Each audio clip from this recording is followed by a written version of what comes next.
¿Tienen alguna duda de ayer? Muy bien ahí. Bueno, de paso les digo, ¿no? Ustedes están en el último año, hablando de ciencia, en el último año, muchos de ustedes, todos de la licenciatura, ¿verdad? No hay nadie de bioquímica, tienen que hacer una tesina.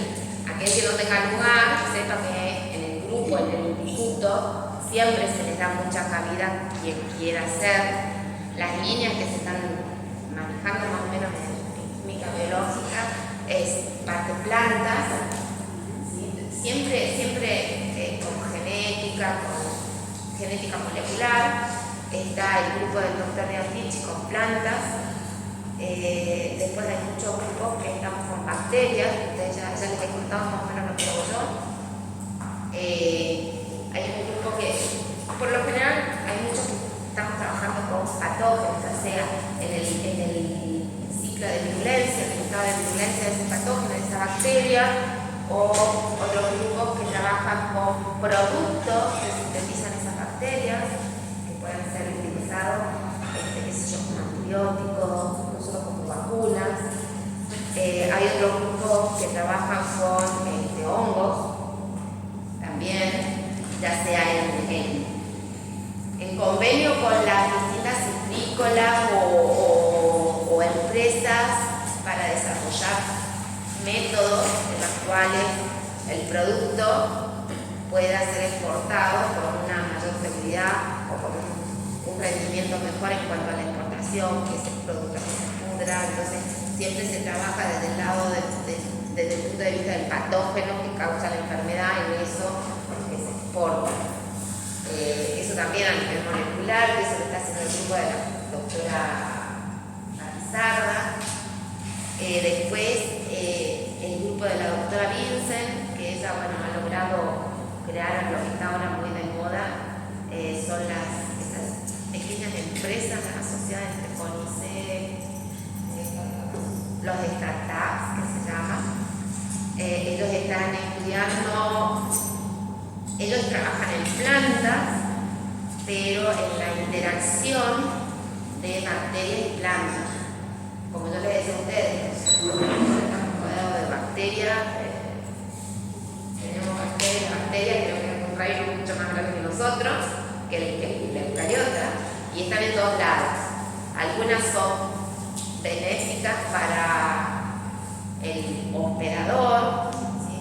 Ellos lo que hacen generalmente es ver que hay un grupo de bacterias que le aportan algo benéfico a esa planta, y eso se llaman las comunidades bacterianas. Entonces están viendo que hay ciertas bacterias que cuando están juntitas, una hace una cosa, otra, pero cuando están juntas le dan un beneficio a esa planta, ¿sí? O sea que puede ser resistir al estrés salino, mejorar el crecimiento de las plantas, ¿sí? Que cuando eso está, la planta se estimula para tal cosa. ¿Para los plaguicidas también? Lo que pasa es que se está viendo, no es el plaguicida en general, porque yo les decía a ustedes, ahora con todo esto de los alimentos que tienen que ser menos procesados, más ecológicos, todo eso, por lo general en la parte de exportación se trata de que dicen, bueno, qué sé yo, para poder exportarlo depende de los países, así como yo les decía, que en leyes de quien lo compra tiene, o sea, dependiendo, como yo les daba las leyes de aceptación de los organismos modificados genéticamente, también hay reglamentación a nivel, qué sé yo, la Comunidad Europea, dentro de la Comunidad Europea a nivel del país, dice, bueno, te puedo aceptar que me exporte, o sea, que Argentina exporte, eso se pone, no es exacta la ley, pero son normas que yo sé que están. Por ejemplo, Estados Unidos dice, bueno, acepto que entre frutilla, pero la frutilla tiene que tener en su entorno, o sea, alrededor de la frutilla, puede tener bacterias, pero tal contenido, si pasa no te la acepto.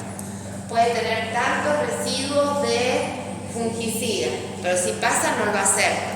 Y dentro de ese contexto puede tener un residuo de fungicida, de tal fungicida, no de cualquiera.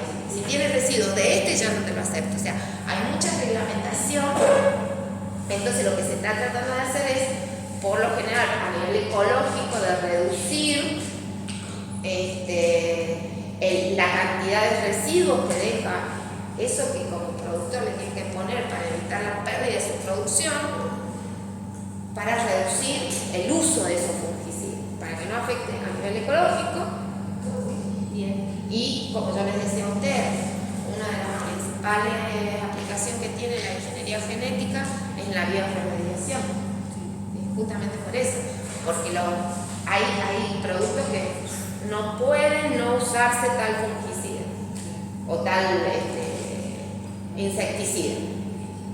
Pero bueno, eso que hace, se le pone a la planta, pero queda en el lugar, y eso de algún modo va afectando el ecosistema. Entonces hay bacterias que pueden remover esos residuos que dejan. Entonces esas líneas se están trabajando. Si alguno tiene interés, o me pueden escribir a mí y me dicen, yo quiero en plantas, ¿quién me aconseja? Y les puedo decir quién. Quiero en bacteria, bueno, mira, bacteria está esto, le digo con quién. Así que si tienen interés de hacer el trabajo final, ustedes sepan que, bueno, hay muchas líneas. Y que siempre se está aceptando, ya sea como para hacer la tesina, o si les interesa la investigación, y viendo más adentro qué es la investigación, pueden pedir, qué sé yo, una agregaduría. Bueno, entonces vamos a lo que es el tema de hoy. Nosotros ya hemos visto todo lo que son las nucleasas, ¿sí? Principalmente enzimas de restricción, endo y exonucleasas. Y lo que vamos a ver ahora son, si ustedes se fijan en el programa, yo antes les había puesto en la primera diapositiva, les había puesto acá enzimas o sea, había puesto directamente metilasas.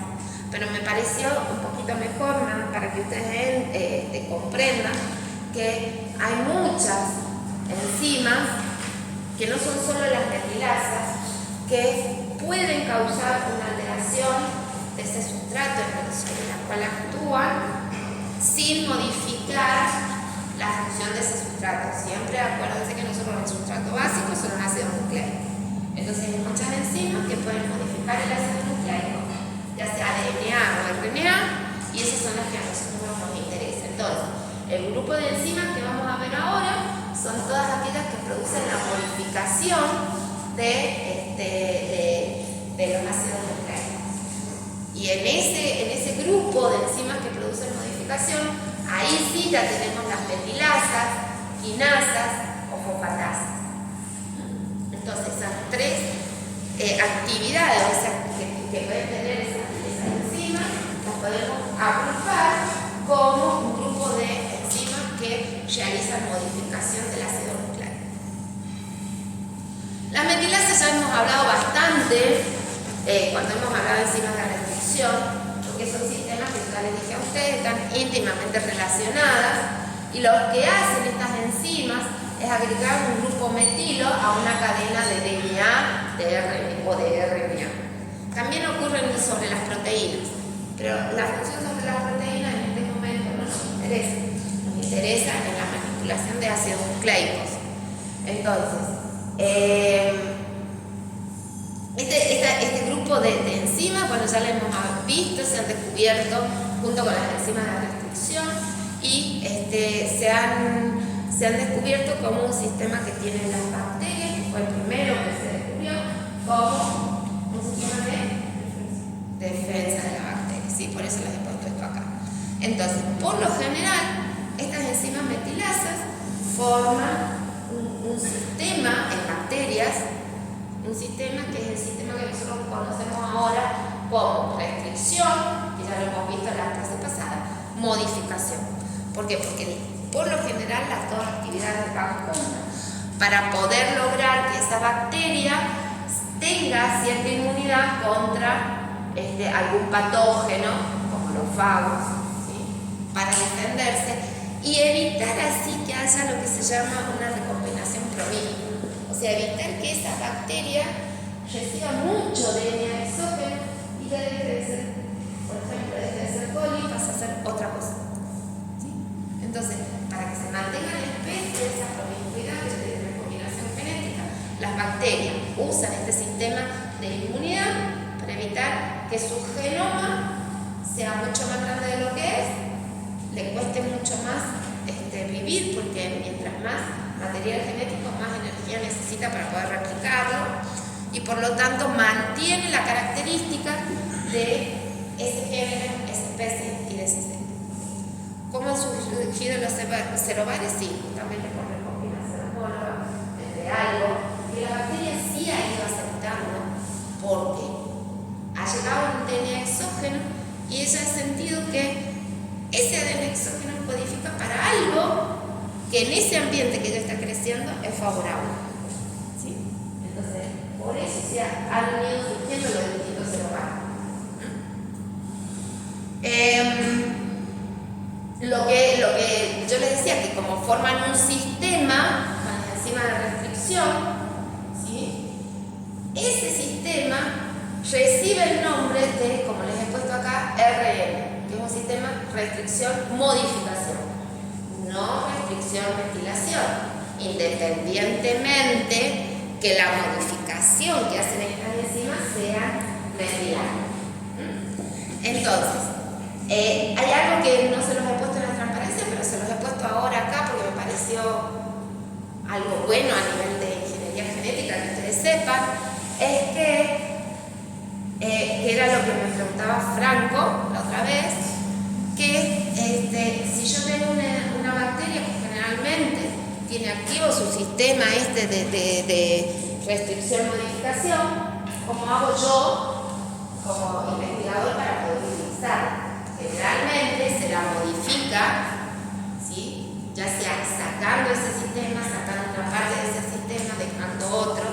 Y siempre lo que ustedes tienen que tener en cuenta es que cuando van a utilizar una cepa de Escherichia coli como cepa operadora del DNA que ustedes quieren obtener, del DNA recombinante, por lo general en todo trabajo científico o en toda presentación de los resultados de ustedes tienen que decir, bueno, yo usé tal bacteria, pero tal bacteria que está modificada. Entonces, hay datos importantes que tienen que llevar en esa especificación y que también están en esos catálogos. Por ejemplo, cuando yo les dije a ustedes, yo voy a utilizar tal enzima, que les dice en el catálogo, bueno, esta enzima es coli, la E45, es una enzima que naturalmente es de coli, pero que yo he visto que la he producido en vez de la cepa original, de la cepa salvaje, la he producido en una cepa modificada. Entonces, una enzima de restricción, por ejemplo, el QR5, está herida de Escherichia coli, pero de tal Escherichia coli. Por lo general se usa esta que se llama DH5-alfa.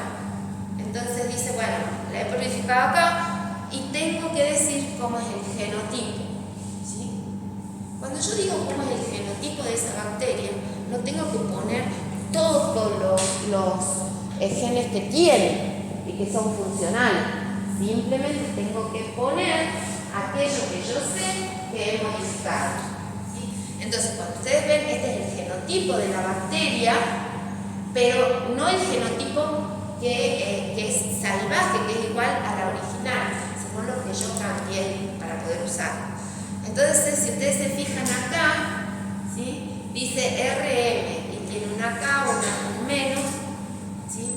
Entonces, ¿eso qué me quiere estar diciendo? Más o menos lo que le he puesto acá. Yo tengo que decir si esa bacteria que estoy usando, en este caso, como quiero utilizarla como hospedadora para obtener un DNA recombinante, yo le digo, bueno, uso una cepa de H5-alfa que tiene cierto cambio en el sistema restricción-modificación. Entonces, ¿cómo son esos códigos? Por ejemplo, digo R-, M+. ¿Qué quiero decir? Que tiene una mutación en el sistema de restricción, por eso es menos, está cambiado, no tiene la función de restricción, pero sí tiene la de modificación para ese sistema específico. ¿Se entiende? Entonces, cuando yo pongo el genotipo, digo, es restricción, en este caso restricción menos, modificación menos. No tiene el sistema que me va a modificar el DNA exógeno. Entonces, como yo no quiero que me lo modifique, quiero obtenerlo tal cual yo lo obtuve en el cubito, in vitro, por eso modifico esa bacteria. Acá, bueno, hay otras características muy importantes que ya después las vamos a ir viendo, que es este que está acá. Y, por ejemplo, esta enzima, fíjense que, esta bacteria, hay muchas bacterias que yo puedo usar como hospedadoras, y en estos catálogos también están. Y dice, por ejemplo, bueno, esta cepa es para tal cosa. Acá, por ejemplo, este catálogo dice que esta cepa es una herramienta muy importante para el clonado. ¿Por qué? Justamente porque tiene modificaciones. ¿Qué otra cosa tiene? Una mutación en este gen, en GIRA, ¿qué hace? Que GIRA es de la girasa, que cuando yo muto ahí me va a dar resistencia al antibiótico. Por ejemplo, en este caso, como muto GIR-A, me da resistencia a ácido nalidíxico. Entonces ponen que es ácido nalidíxico, o que se abrevia como NAL, R. R es la resistencia.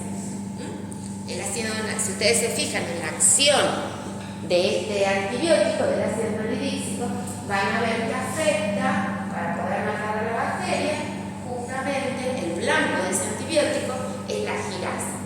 Entonces, gustando esa girasa, se hace resistente.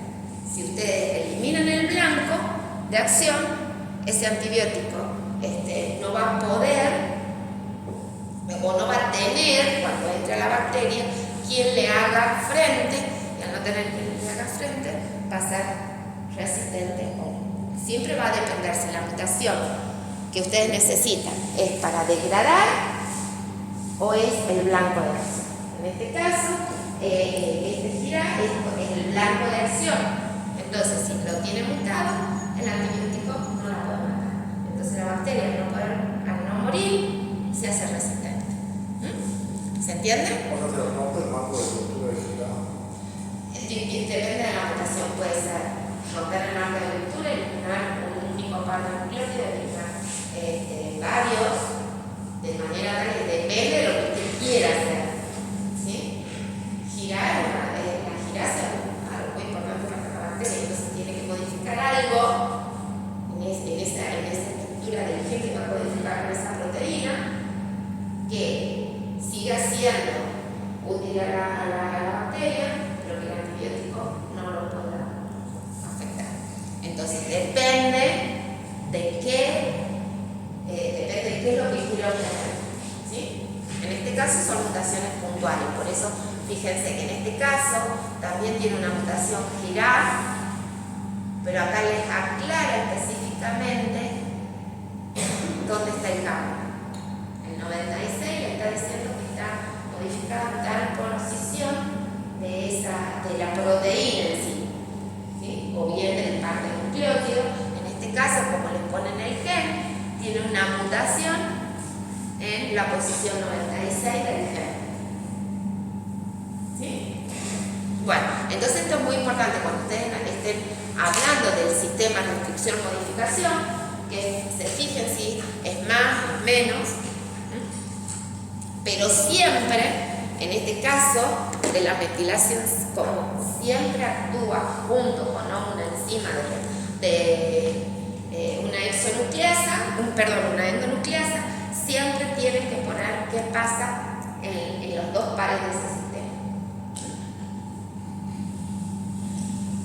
Bueno, otra de las cosas que es importante, que yo les dije a ustedes, que siempre estos sistemas, no sé cómo borrar eso, pero bueno, no importa, no me afecta el resto, pero siempre como un sistema de dos enzimas, vamos a ver si es un complejo o no un complejo, siempre lleva el mismo nombre, la metilasa lleva el mismo nombre que la enzima de restricción. ¿Sí? Por ejemplo, acá yo les he puesto GIND3. La diferencia entre una actividad y la otra es que yo agrego M GIND3. M porque estoy hablando de la metilasa. Si yo digo R, estoy hablando de enzima de restricción. Pero siempre se pone eso. Por lo general, cuando estoy hablando de las metilasas se pone la M, pero si no tiene nada, acá me olvidé de poner cursiva, pero si no tiene nada, se está dando a entender que estoy hablando de la enzima de restricción. Lo correcto sería poner una R. R fin de 3, M fin de 3. Bueno, ¿cómo es el mecanismo de defensa? Acá en este caso, siempre va a depender de la acción de la enzima de restricción con la cual forma el sistema. ¿Sí? Ustedes ya han visto que hay distintos tipos de enzima de restricción, entonces el mecanismo de corte o de metilación va a depender de eso. ¿Qué tiene de particular? ¿Qué tiene de particular? Que el mecanismo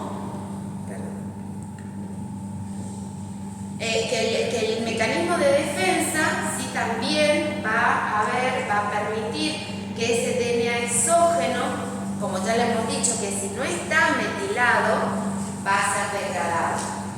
Entonces, ¿qué ocurre acá para que se defienda? Que ya lo hemos hablado, es cuando se empieza a sintetizar ese complejo, lo que hace es metilar su propio genoma. Entonces, de ese modo, como está metilado, esa enzima de restricción no lo puede reconocer. Cuando entra DNA exógeno que no está metilado, si encuentra la secuencia, lo va a degradar. Entonces, el sitio donde va a agregar un grupo metilo, estas enzimas metilasas o metiltransferasa que se llama, es el mismo sitio de reconocimiento que lo hace en donde la enzima de restricción se va a unir y va a cortar. ¿Sí? Entonces, en ese caso es el mismo. ¿En eucariotas hay? Sí, en eucariotas hay. Sin embargo, ese tipo no están formando un complejo con las enzimas de restricción. Hay enzimas que individualmente van a metilar. Y la metilación en eucariotas es muchísimo más grande que lo que ocurre en ya no es simplemente un mecanismo de defensa, sino que están involucrados en muchísimos procesos que ya lo hemos visto principalmente durante la transcripción de los genes. Ese mecanismo de metilación en eucariota, la función que tiene es controlar aquellos genes que se expresan en un momento, en un estadio. Por lo tanto, si es a nivel de expresión génica de transcripción, por lo general esos sitios de metilación están localizados en el promotor de un gen. ¿Sí? Entonces, por lo general son sitios específicos dentro de esta secuencia nucleotídica que se van a metilar. Entonces, de ese modo, hay muchos que se están metilando, y la metilación es una forma de reprimir la transcripción. ¿Sí? Si ustedes se fijan a lo largo de todo el desarrollo de un organismo, desde que se produce la fecundación del óvulo con el espermatozoide, hay partes que se tienen que diferenciar. Cuando se produce el embrión, se diferencian a distintos tejidos, distintos órganos, que van, a medida que se van diferenciando, esa represión es mayor.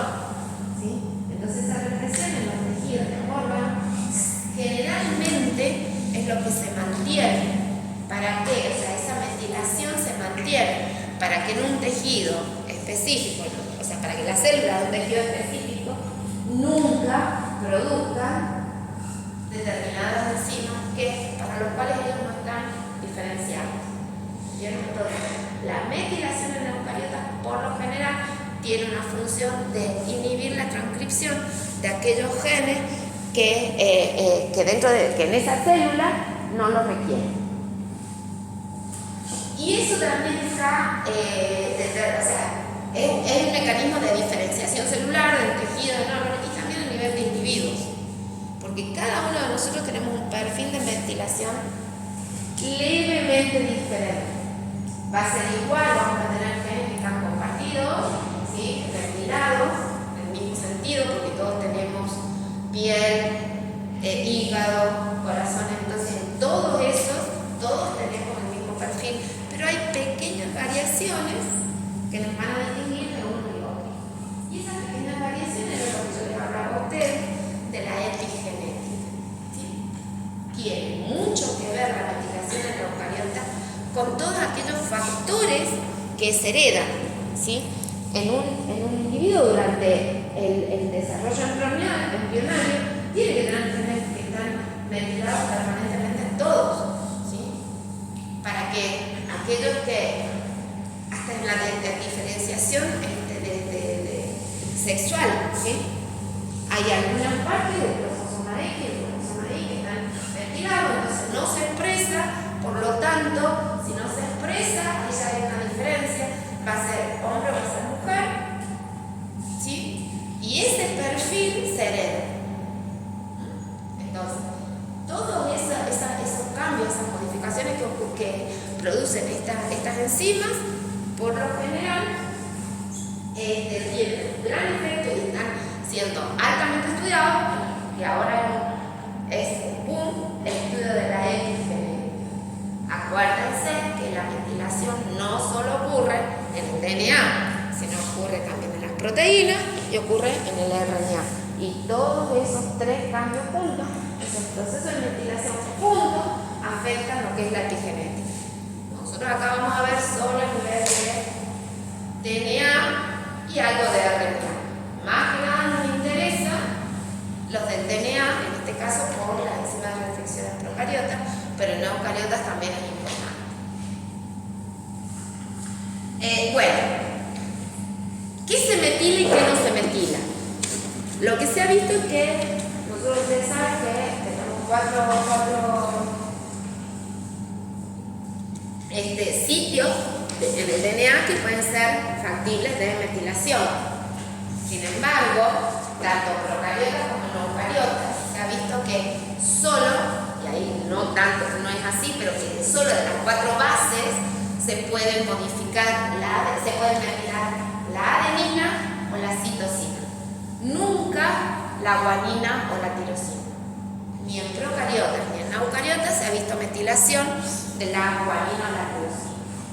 Solamente la adenina y la citosina. Entonces, ¿qué hacen estas metilases? Usan ese grupo metilo que lo sacan de un sustrato específico, que por lo general también está compartido, o generalmente de forma universal está compartido entre procariotas y eucariotas, cuál es ese sustrato para sacar el grupo metilo, que es la S-adenosin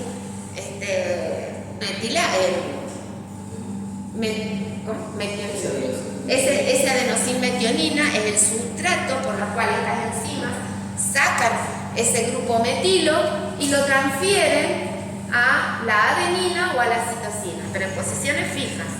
En la adenina es en el N6, mientras que en la citosina puede ser en el C5 o en el N4. ¿Sí?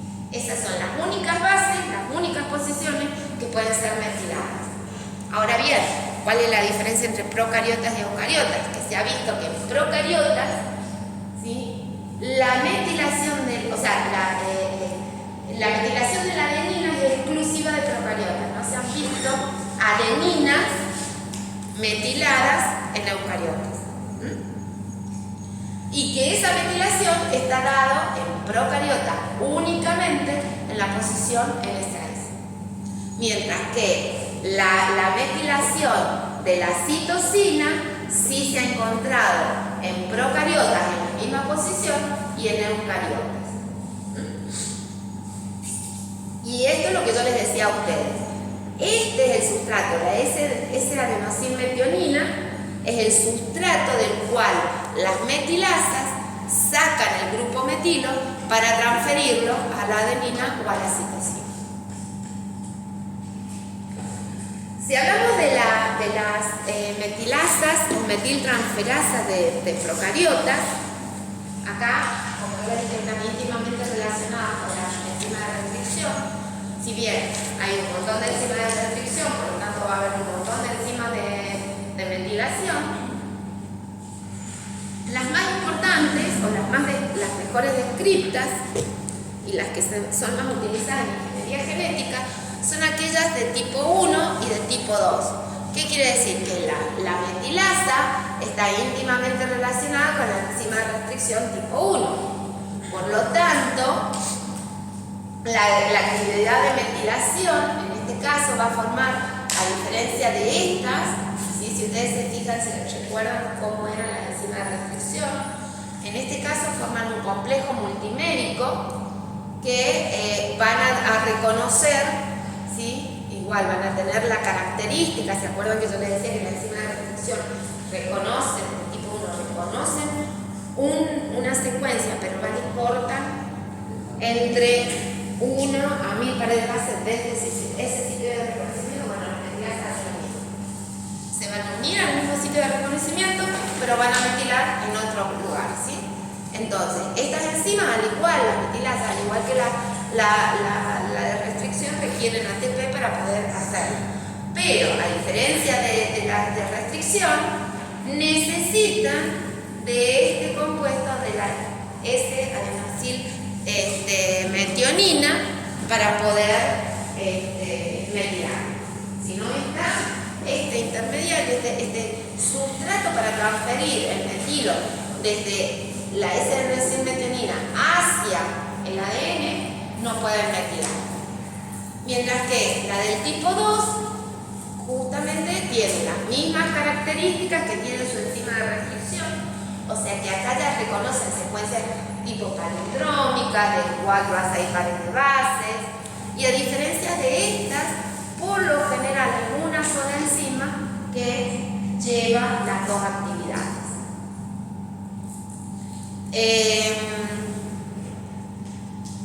Bueno, y acá están todas las características que, si ustedes se fijan, son lo mismo que ya hemos hablado para las enzimas de restricción. Por eso no les he puesto grafiquitos ni nada. Pero sí me gustaría que ustedes vean las diferencias, porque yo les dije que en procariotas hay sitios específicos, o sea que no se metila todo el sitio de reconocimiento, sino que se metila una adenina o una citosina de esos sitios. Entonces, las de tipo 1, las clásicas, ¿se acuerdan que ya vimos este grafiquito? Por eso se los puse en la primera vez. Acá creo que no se los he puesto, pero porque ya lo tienen. Pero para que ustedes vean, yo les dije, es un complejo multimérico que es de tipo 1 porque reconoce un sitio hasta 1000 pares de base alejado del sitio de reconocimiento. Acá, si ustedes se fijan, en este grafiquito les dice que el dominio formado por ese rectángulo y ese círculo es el sitio M, es la subunidad M. ¿Qué quiere decir? Que es la que realiza la modificación. Pero dentro de eso hay algo que comparte con la de restricción, que es el circulito. Porque este circulito es el que me reconoce el sitio en el ADN en la cual ese complejo se va a estancar y va a poder realizar la función de corte del DNA o bien de metilación. ¿Sí? Entonces, la actividad dentro de esa parte de esa subunidad, el sitio catalítico de metilación es esta parte rectangular. ¿Ven? Fíjense la diferencia. Acá ustedes tienen un sitio catalítico para producir el corte y un sitio de metilación. El de metilación siempre está mucho más cerca del sitio de reconocimiento que el sitio que el centro que realiza el corte. ¿Eso por qué? Porque la metilación va a ocurrir en alguna de las bases de ese sitio de reconocimiento antes del corte. Entonces, la diferencia que tiene entre la actividad catalítica de corte y la actividad catalítica de metilación es que el corte va mucho más allá. Todo el complejo necesita esa secuencia de reconocimiento, pero el corte lo va a realizar más lejos, mientras que la metilación la realiza en ese sitio de reconocimiento. Fíjense, acá no les he puesto, pero creo que una de estas, no sé, no me acuerdo si era esta adenina o esta guanina, que son las que se metilan. Y para eco K1, ¿sí? Puede reconocer, fíjense, en el sitio de reconocimiento es esto, que es el mismo de restricción, pero también pueden metilar, o sea que lo deduzco, no me acuerdo bien, perdón, ya después se los digo, deduzco que esta G es la que se va a metilar. Y el otro tipo, una cosa, ya me he confundido. Las metilaciones. es en la adenina, perdón, en la adenina, sí, en la adenina. Que es la diferencia con la de tipo 2, que generalmente la de tipo 1, el más caracterizado es el de metilación de la adenina, mientras que el de tipo 2 puede ser, hay unos específicos para adenina y unos específicos para metionina. Lo que no quiere decir que este sistema de restricción puede hacer las dos cosas, no. Hay un sistema de restricción que va a modificar, va a producir una única metilación, o la adenina o la citosina. Pero en bacterias pueden metilarse cualquiera de las dos, ¿se entiende? Hay un sistema RM de restricción o modificación que me va a metilar únicamente la adenina, otro únicamente la citosina. Por ejemplo, acá, ¿sí? Por lo general, el más caracterizado del tipo 1, del sistema tipo 1, o sea que utiliza una enzima de restricción que corta más alejado en la secuencia palindrómica, es ECO1, que se ha descrito porque metila la adenina. Entonces, estos sitios son los que se van a metilar dentro de ese sitio de reconocimiento. Mientras que las de tipo 2, ¿sí? Hay dos características, hay dos sistemas muy importantes que hay dentro de ellos. Hay uno, el que más se usa, que es más conocido, que es el DAM. Estas, al igual que las otras, tienen las mismas características, reconocen la misma secuencia palindrómica que la enzima de restricción. ¿Ven? Y hay, por ejemplo, el sistema NAM, que va a reconocer ese sitio para metilar la adenina. Y por lo general este sistema NAM, estos sistemas siempre tienen mucho que ver con la defensa, pero también con la reparación del DNA cuando ha sufrido algún daño. DAM es uno de los mecanismos que tiene de metilar para que sea reconocido, ¿sí? Y se pueda reparar. Entonces metila los sitios dañados y lo que hace es reclutar a las polimerasas para que lo reparen. ¿Ven? Así, este es el mecanismo que ejerce. En este caso, por lo general, ¿sí? A diferencia de estos que forman un complejo, estos son enzimas que tienen su actividad en la misma, no forman un complejo como esto, sino que la misma enzima tiene la actividad de restricción y modificación. Acá forman, si bien están puestas como subunidades de un complejo, estos forman una proteína. Acá, fíjense, este es el sistema DAM, que lo que hace es reconocer o metilar, fíjense, justamente es muy parecido a lo que pasa en procariotas, que está más involucrado en la zona de mayor relajación del DNA. Ustedes saben que durante la transcripción, la replicación, ocurre en estos sitios de unión, en donde el DNA está formando en eucariotas esa estructura de, ¿se acuerdan? Cromatina, heterocromatina. Claro que todos estos son los nucleosomas que están, diríamos, armados, manteniendo su estructura ¿por quién? Por las histonas. Las histonas son una de las grandes proteínas que pueden ser metiladas, dependiendo de la metilación o no metilación de las histonas. Es un cambio genético que se debe. Exacto. Y eso está dado por la metilación. ¿Sí? Bueno, acá DAM medio que ejerce su protección también en las zonas menos condensadas del cromosoma bacteriano. Ustedes saben que a diferencia de, o sea, en bacterias, a diferencia de lo que ocurre con los cromosomas eucariotas, no es que tienen una estructura de binucleosoma, sino que tienen una estructura súper enrollada. En las partes menos, un poquito más relajadas, es donde actúan estas enzimas gamma.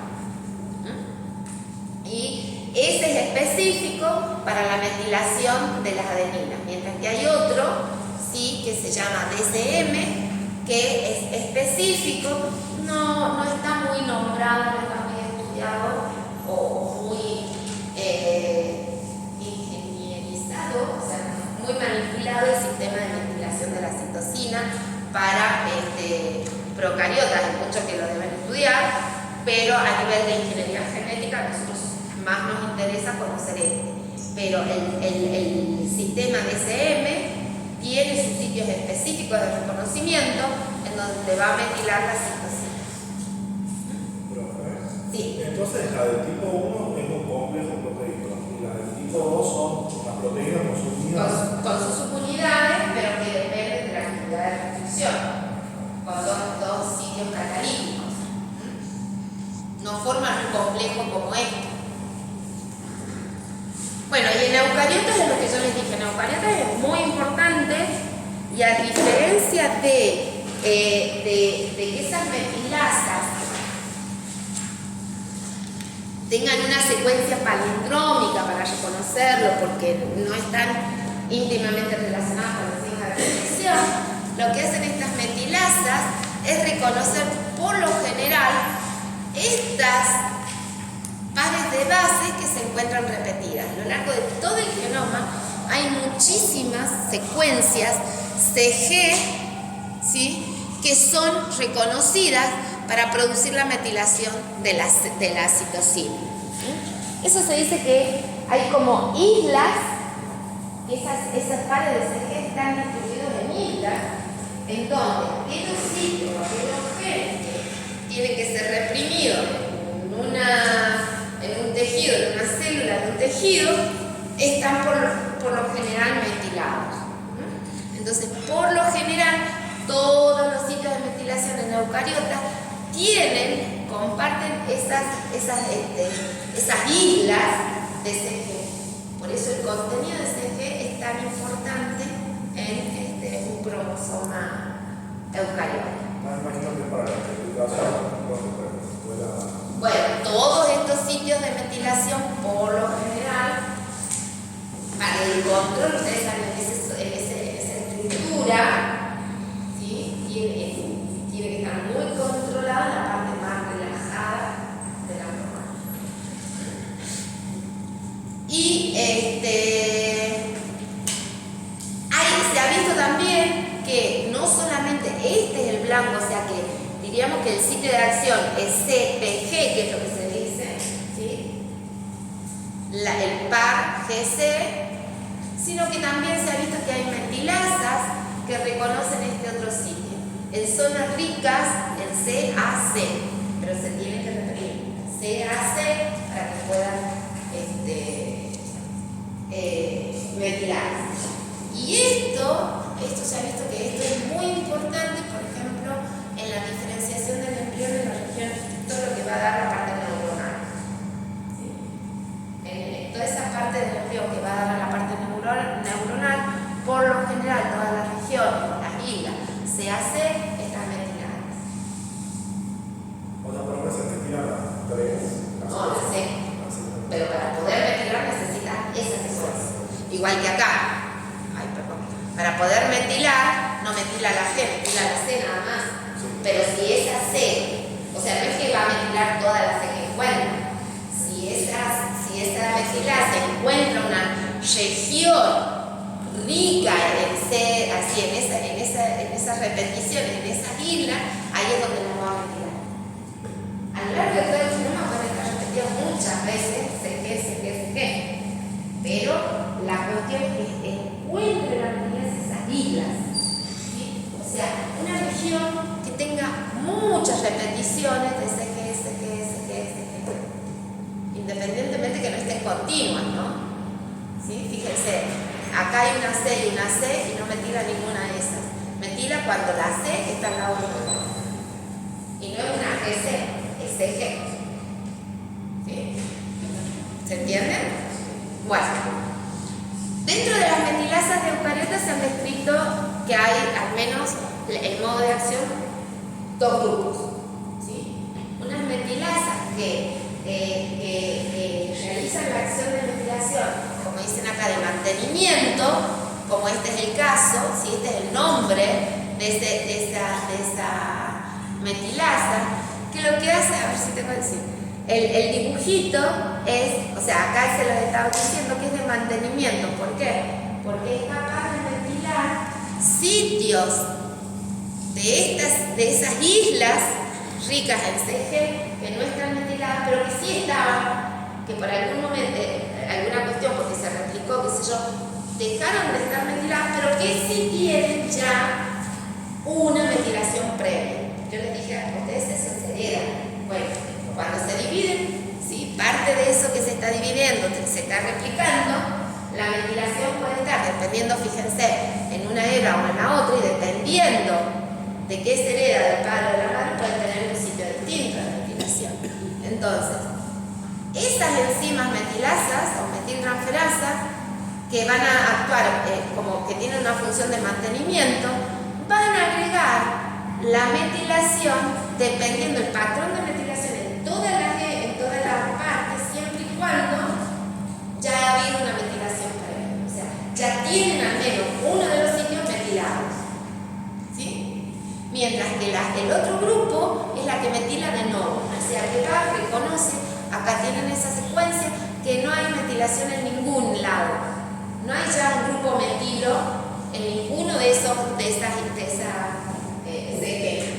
entonces lo que hacen de nuevo justamente metilar nuevamente o de cero una región. ¿Se entiende?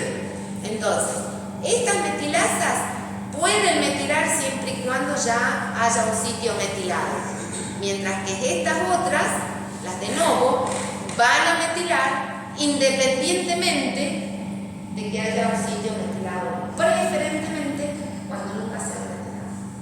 ¿Sí? O sea, cuando hay una región que se ha heredado completamente por un padre que finalmente lo va a tener.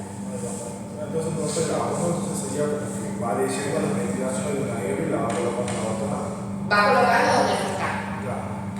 O sea, reconoce este sitio, ¿sí? Pero acá ve que, bueno, por ejemplo, este no está metilado, este no está metilado, pero sabe que tiene que estar metilado. Claro, yo imagino que el ADN se va sintetizando, no tiene metilación. Una hebra. Pero la hebra y la otra. Claro, esa la utilizan por lectura para colocarla en la otra. Claro. Mientras que las otras no tienen y sí encuentran esas islas ricas de azúcar. Por eso es mantenimiento para completar lo que normalmente tiene que estar. Y de nuevo es para poner donde esa hebra nueva nunca tiene que ir, pero no lo ha tenido después de la replicación.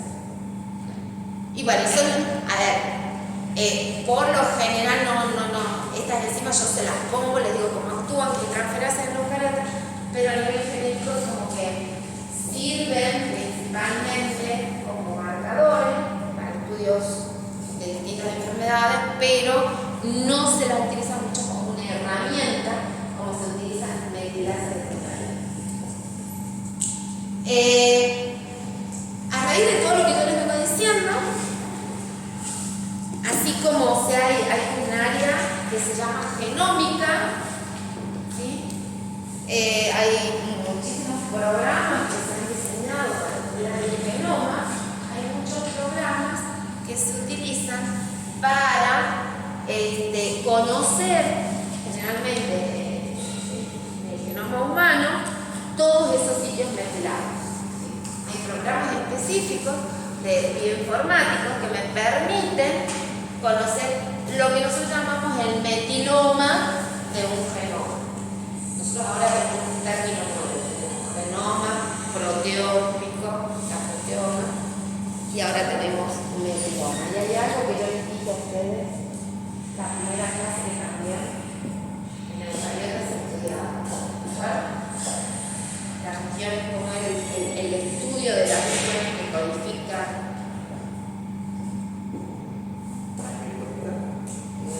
Eso es lo del transcriptoma, estudia los transcriptos. Pero cómo se producen esos transcriptomas tiene que ver con el splicing, el exoma. El exosoma, no, el exosoma es otra cosa. El exosoma es claro, es la degradación. Ustedes pueden estudiar cómo es todo el organismo. Esa parte únicamente que se codifica, pueden estudiar, que eso es el estudio de los exosomas. ¿Sí? Tienen el proteoma de las proteínas, el genoma del gen, el metiloma de las secuencias genómicas que están mezcladas. Todo eso hay herramientas específicas. Entonces, hay un modelo, hay muchos, como es bioinformático, hay muchos modelos que me dicen, bueno, el perfil es tal y tal cosa. Hay algunos sistemas en los cuales, por ejemplo, de paternidad, muchos de esos patrones, ¿sí?, que se utilizan para saber si es el padre o es hijo de una madre o de un padre, el estudio de paternidad tiene en alguno de esos patrones que deben decir si el 90% o el 90% de los padres usa los sitios metilados. Entonces eso está determinado gracias a que hay modelos que pueden predecir o que pueden decir o que pueden estudiar esos metilomas, esos sitios que generalmente tienen que estar metilados. Una de las grandes aplicaciones, lo que ya les dije, la epigenética, y que tiene que ver acá con estas regiones en donde tienen que estar enrolladas, no se transcriben. ¿Por qué no se transcriben? Porque están estudiadas. Y como les dije también, en la determinación del sexo. Eso en cuanto a las aplicaciones que tienen estas enzimas. A nivel de eucariota, bueno, la metilación tiene que ver más que nada como enzima no es como una enzimación como la proteína, no. Estudia los sitios de metilación cuando uno quiere ver la expresión de un gen en un genoma eucariota. Pero no lo usa o sea, lo tiene como un dato más que como una herramienta. Pero de esos sistemas sí se usan las enzimas de restricción. Por lo tanto, ustedes tienen que saber que toda la modificación, toda la metilación en procariotas está muy relacionado con la restricción. ¿Está claro eso? ¿Sí? Bueno. Otra de las enzimas que vamos a ver ahora nosotros, que también producen la modificación del DNA y que son muy usadas, ya que van a ver, es muy importante. No vamos a ver clasificación, no vamos a ver nada, simplemente vamos a ver la función. Son las fosfatasas alcalinas. Fosfatasas alcalinas, hay millones, tienen en eucariotas muchísimas funciones. Ustedes saben que ante un infarto ven cómo está la fosfatasa alcalina. O sea, hay muchas, se usa la producción, la síntesis de estas enzimas como marcador en humanos, como marcador de alguna enfermedad o no. ¿Sí? Pero nosotros lo usamos como una herramienta para lograr algo. Las fosfatasas alcalinas, ¿qué hacen? Justamente lo que está acá. Elimina el grupo fosfato que generalmente en el ADN, ¿dónde está? ¿En qué extremo? 5'. Entonces lo que hacen estas enzimas es sacar el fosfato. Por eso son fosfatasas, porque sacan el fosfato. Ese grupo fosfato, ¿sí?, lo pueden sacar de los nucleótidos, que es lo que más nos interesa a nosotros, de las proteínas. Ustedes han visto ya química biológica 1, conmigo han visto glicólisis, gluconeogénesis, y ustedes saben que hay una enzima ahí que es la que está controlando que una vía vaya o no vaya, que esa enzima que tiene una función en producir o degradar un sustrato que va a inhibir la vía glicolítica, la gluconeogénesis. ¿Cómo se activa? Por fosforilación. Si está fosforilada va a ir hacia un lado, si no está fosforilada va a ir hacia el otro. Entonces acá es a nivel, la fosforilación o desfosforilación de las proteínas es simplemente a un nivel metabólico. A nosotros nos interesa qué ocurre con los nucleótidos, con el DNA. Entonces estas enzimas lo que hacen es, como yo les he puesto acá, hidrolizar o catalizar la hidrólisis de ese paranitrophenilfosfato, que es el que está acá, y que va a dar un compuesto que es el paranitrofenol. Entonces, en el ADN, ¿qué ocurre? Bueno, esta es la enzima, que esta enzima para poder actuar, esta fosfatasa generalmente necesita de 2 iones, del zinc y del magnesio, y que van a actuar a un pH entre 8 a 11, y que van a poder remover ese paranitrophenilfosfato para producir otro compuesto. Entonces, en el ADN, ¿qué ocurre? Que ese grupo fosfato, esa degradación, va a ocurrir porque esa enzima tiene acá una serina, que es la que va a reconocer el grupo fosfato del extremo 5' del DNA o del RNA, y lo que va a hacer es degradar en presencia de magnesio y de zinc ese enlace, produciendo una base, ¿sí? Acá acuérdense que va a actuar sobre una cadena, o sea, una cadena oligonucleotídica, de manera tal que ese extremo ya no va a tener un grupo fosfato, ¿sí? Entonces, va a quedar reemplazado, al igual que el extremo 3', por un grupo oxidil. Entonces, lo que va a hacer es liberar ese fosfato. Una vez que lo cortó, lo va a liberar como fósforo inorgánico. Entonces, un ataque nucleofílico en el extremo 5' de los ácidos nucleicos. Y ya vamos a ver qué aplicación tiene.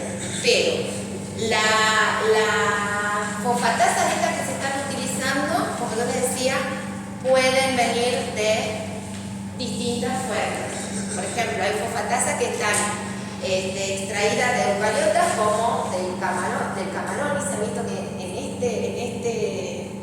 como para dar un ejemplo, en este organismo,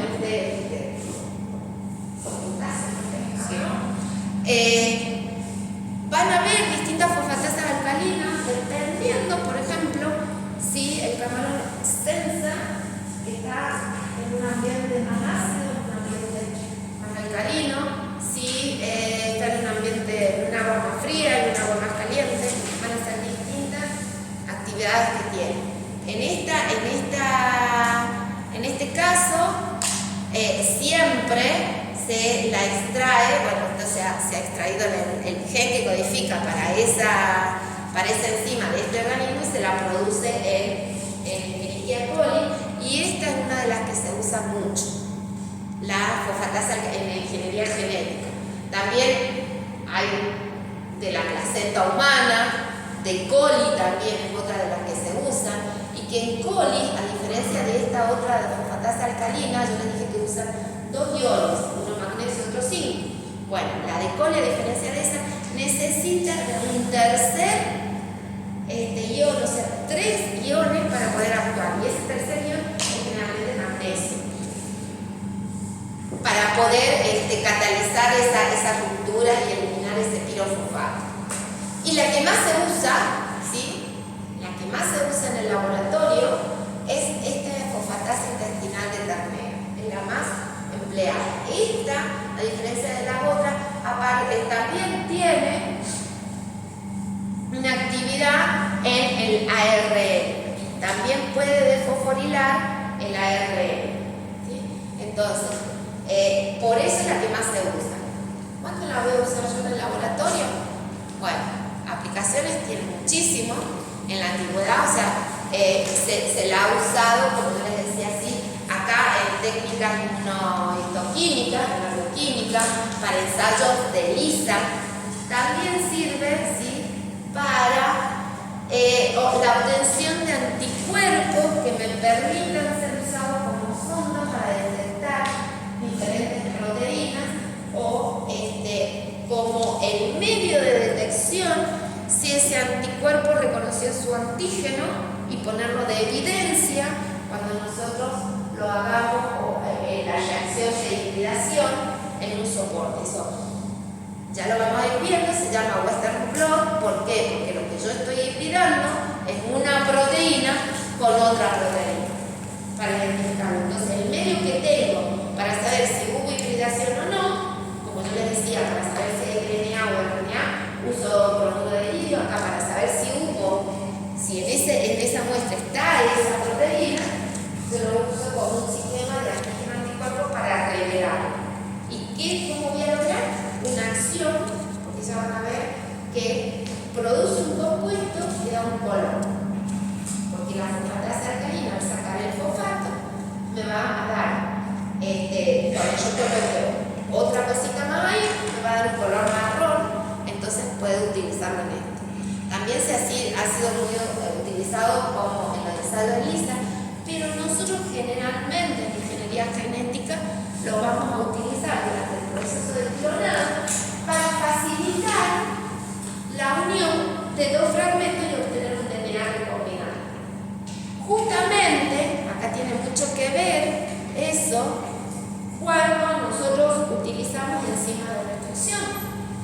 ¿Se acuerdan que yo les decía que hay enzimas de restricción que dejan extremos romos, extremos cohesivos? Aquellas que usan extremos cohesivos, yo decía, se podían unir simplemente porque esos extremos reconocen su secuencia y forman, se forman los puentes de nuevo, independientemente que sea específico o que no sea específico.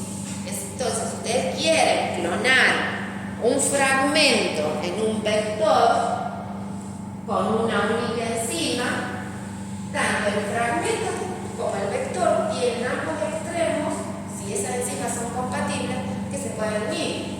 Entonces, para que dos moléculas se unan, tengo que hacer algo y evitar, o sea, tengo que favorecer que la unión se produzca entre el inserto, que es lo que se llama la molécula que vamos a incorporar, y el vector, haciendo algo.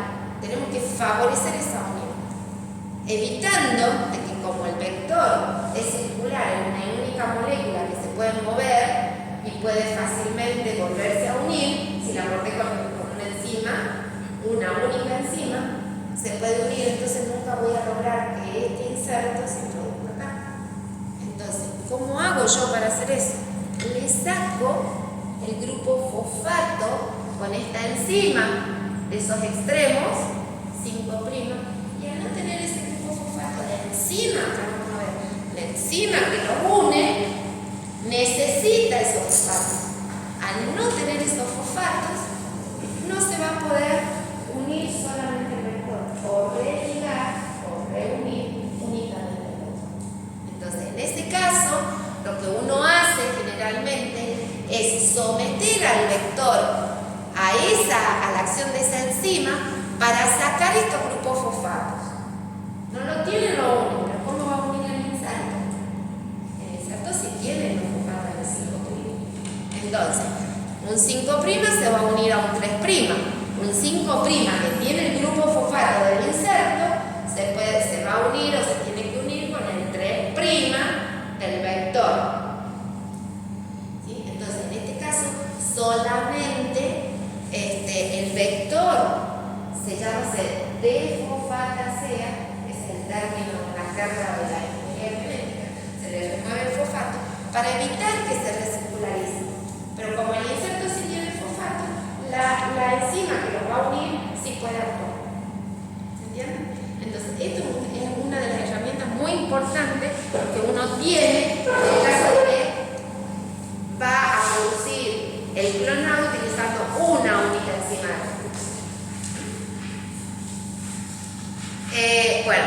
Entonces, así, utilizando esta enzima, lo que vamos a evitar es que ese vector se autoligue o se religue consigo mismo. ¿Se entendió? Bueno, ahora vamos a ver la otra de las enzimas que modifican también el DNA. Esta enzima, a diferencia de la que acabamos de ver, en vez de remover el grupo fosfato, agrega un grupo fosfato, ¿sí? En este caso, lo que va a agregar, ¿sí?, es un grupo fosfato desde el ATP. Entonces, lo que hace principalmente en el ADN o en el ARN, tienen una molécula de ATP en presencia, o sea que son uno de los cofactores principales del ATP, que lo que va a hacer es romper un grupo, uno de los fosfatos de este ATP, que es en la posición gamma, y ese ATP lo va a transferir a la cadena de ácido nucleico. Principalmente, ¿sí?, cuando al extremo 5' en el cual que por algún cambio, ¿sí?, lo ha perdido a su fosfato. Entonces, generalmente en el ADN puede agregar un grupo fosfato en el extremo 5'. Y esta enzima puede actuar tanto en ADN de cadena doble, cadena sencilla o sobre el ARN. Sobre el ARN se ha visto que también puede agregar el grupo fosfato en el extremo 3'. Entonces, a diferencia de la fosfatasa alcalina, la polinucleotidoquinasa agrega fosfato. Y eso, fíjense, esa acción puede ser de dos formas. En forma directa, en donde en la forma directa el sustrato específico para extraer ese fosfato que lo va a llevar hacia el DNA es el ATP. Entonces, produce la hidrólisis del fosfato gamma del ATP y lo transfiere al DNA. Sin embargo, lo puede hacer mediante intercambio, en donde, si bien necesita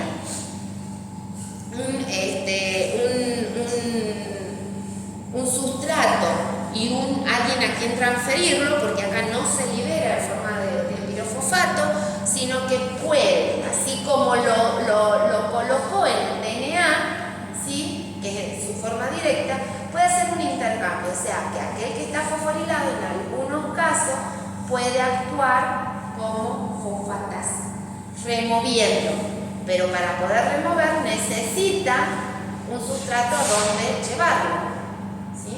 Entonces, usa, en este caso, el ADP para sacar el fosfato de un extremo del DNA y convertirlo nuevamente en ATP.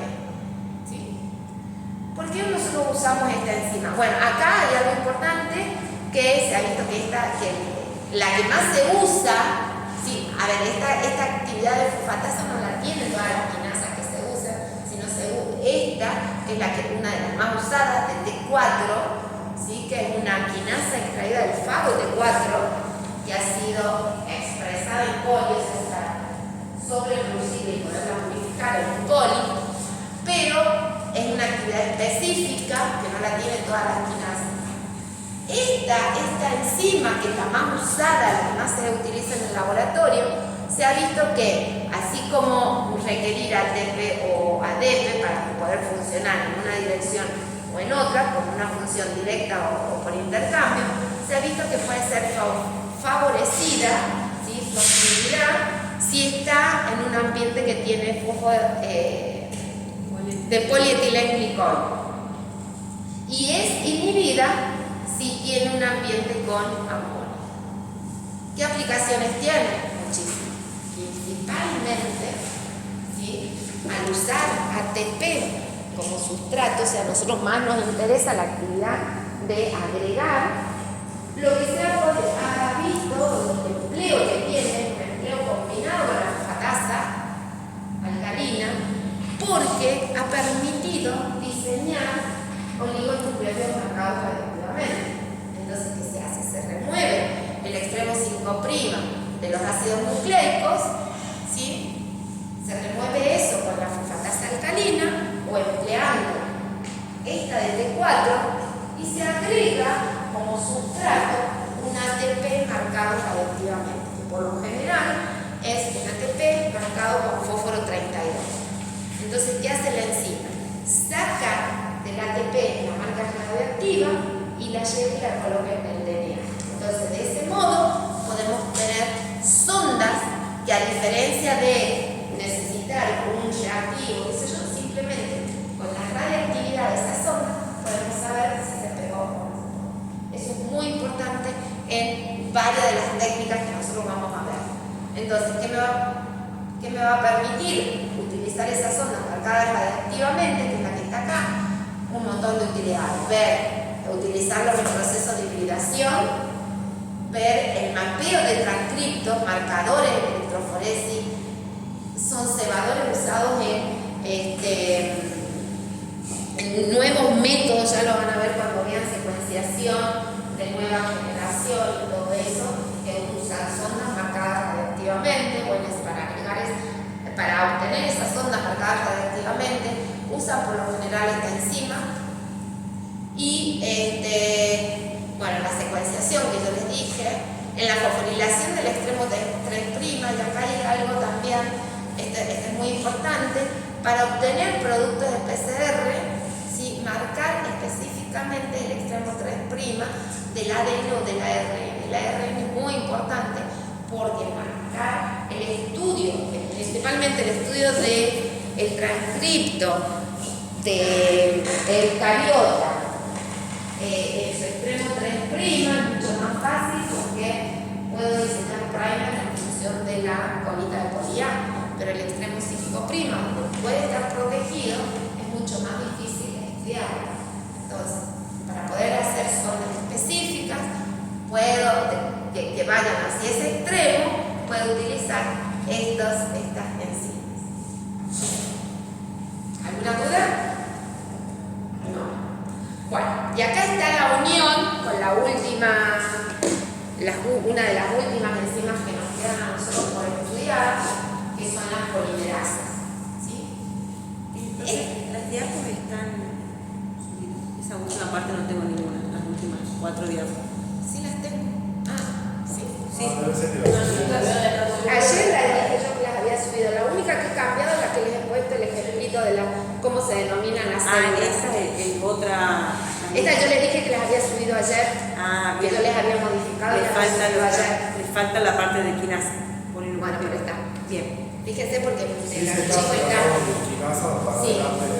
Lo único que no está es el grafiquito ese del genotipo de la célula, pero que no me importa que lo tengan, o sea, no es un dato que quiero que ustedes lo sepan. Sí sepan que cuando hay una instrucción de modificación y utilizan una cepa, es importante que lo pongan. ¿Sí? Bueno, y esta última enzima que quiero que veamos ahora, que es la desoxinucleotidil transferasa terminal. Esta enzima es una enzima que realiza la polimeriza. Pero al polimerizar también puede producir una modificación, porque no es una DNA polimerasa común. ¿Sí? Tiene la función de polimerización, pero al ser esa función de polimerización, puede tener, o sea, no es que interviene directamente en la replicación del DNA, sino que es una enzima que está especializada y es por ahí la que produce o que tiene que ver con todo lo que son linfomas. ¿Sí? Está muy involucrada en los linfomas en la naturaleza. Lo que hace esta enzima, como yo les dije, una enzima es una polimerasa que lo que agrega, a diferencia, ustedes saben que las polimerasas necesitan de un molde para poder polimerizar. Bueno, a diferencia de eso, esta también es una polimerasa. También agrega nucleótidos a la cadena. Pero a diferencia de las polimerasas, lo que hace es que necesitan una doble hebra, esta enzima lo puede hacer simplemente con una hebra, o sea que no necesita un molde. Puede actuar con un molde, hay algunas que sí, hay algunas que no. Pero la característica, la diferencia de la polimerasa, es que puede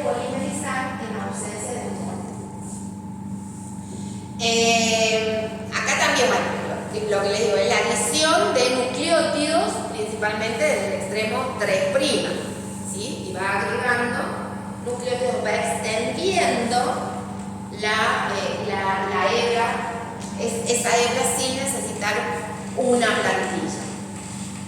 Hay algunas que sí lo usan, pero bueno, no importa. La importancia de esta específicamente, que a diferencia de las DNA polimerasas no necesitan esa plantilla para poder actuar. Entonces, ¿qué va a hacer? Va a producir la polimerización de una única hebra.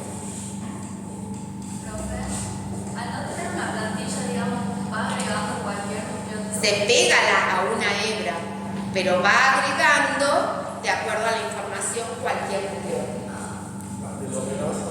Las telomerasas son las telomerasas. Claro, sí.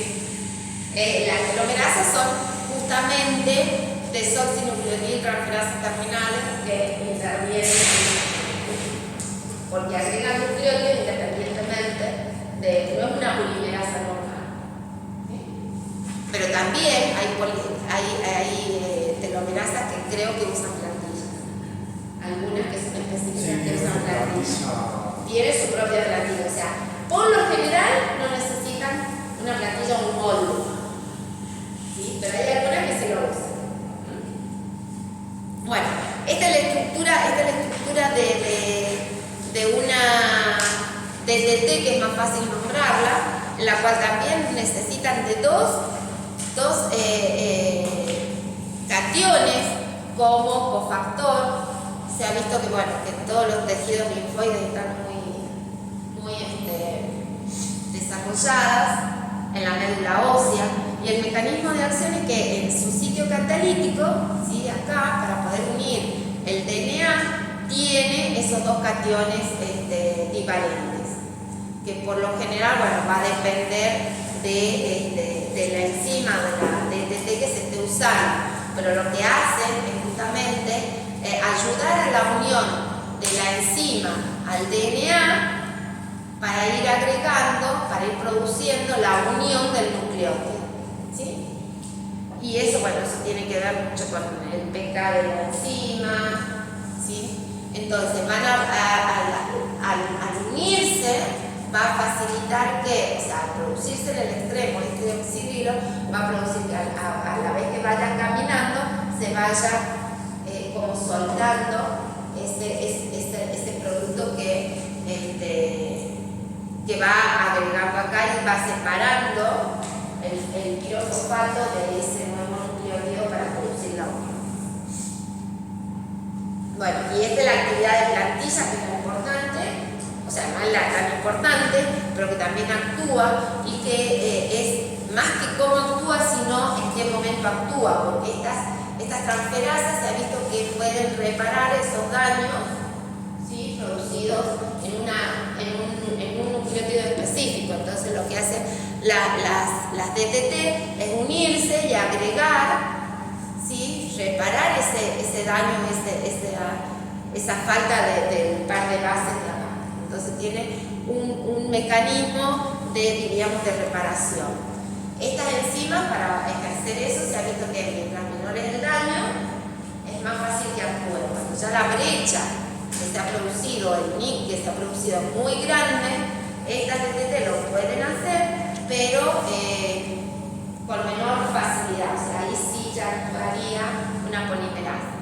Y ese daño lo reconocen justamente porque tiene la capacidad de plegarse, de formar como un loop, ven acá, en donde se une específicamente ese lugarcito y agrega el nucleótido vegetal. Entonces esa es la característica que tienen cuando actúan, o que pueden actuar sí sobre una plantilla. Bueno, ¿qué aplicación tiene? Muchísimas. Justamente pueden sintetizar, al igual que las otras, podemos marcar las ondas con fósforo, que las primeras me permiten marcar DNA, porque me permite sintetizar. Eso es lo bueno que tienen, que me permiten sintetizar la base, lo principal para la ingeniería genética, es la capacidad de producir ese ADN sintético. ¿Sí? De hecho, puedo poner lo que quiera. ¿Qué va a sintetizar? Dependiendo de lo que pongo el tubo. Si quiero colita de poliar, le pongo solamente A. El único nucleótido que le voy a poner para que te agregue va a ser A. Si quiero marcar, y eso ya van a ver que es muy importante, no sé si lo he puesto acá. Sí, en esta técnica de raíz, ustedes lo van a ver en práctica y lo van a ver en teoría. ¿Sí? Justamente para estudiar algo. Y bueno, otra de las cosas que se usan mucho estas enzimas es para el estudio del mecanismo de apoptosis de la célula, y que es una de las bases, este es un método de Tunnell, para ver si son células apoptóticas o no, que usa justamente estas enzimas. Y se acabó. Pero acuérdense, una enzima que modifica, pero que por eso le he puesto al final, porque es un nexo con las que no. Es una polimerasa que puede modificar algo, pero en realidad no se sabe si es un mecanismo de modificación o no, pero están ahí. Es una herramienta muy importante, es una polimerasa muy importante que al poder sintetizar sin necesitar una plantilla, es lo que nosotros la utilizamos mucho en ingeniería genética.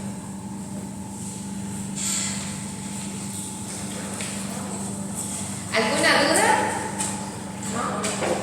Bueno, recuerden que el lunes van a tener conmigo con la profesora Vincent, y ya les voy a poner las transparencias el sábado. Pero para el lunes a las 10 la van a tener seguro. Siempre, generalmente a qué hora imprimen o a qué hora bajan a la mañana o el día antes. ¿Ah? El día antes, bueno, entonces el domingo a las 11 de la noche. El domingo voy a tratar de colocar. Gracias. Gracias, Me profe. cuesta mucho